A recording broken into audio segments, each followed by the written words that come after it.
Արցախ աշխարհում Սխտորաշեն գյուղի տարածքում մի ծառ կա, որին տեղացիները կոչում են տնջրի։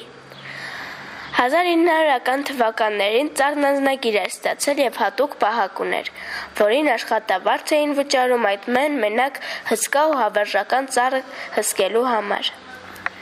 Վերջերս ծառին կրկին անձնագիր է շնորհվել։ Անձնագրի տարիքը սյունակում նշված է 2000 տարեկան։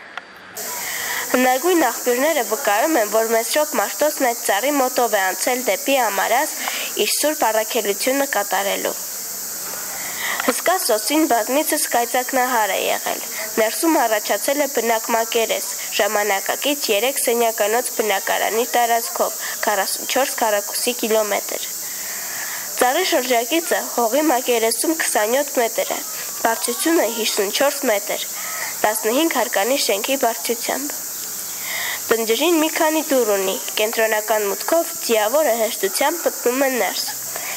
Գարնանից մինչև ուշ աշուն ծառի տերևները փարթամ են, մուգ կանաչ։ Ըստ մասնագետների, ծառը մեկ օրվա ընթացքում խմում է 4,5 տոննա ջուր։ Ծառի ստվերը ծածկում է 1400 քառակուսի մետր։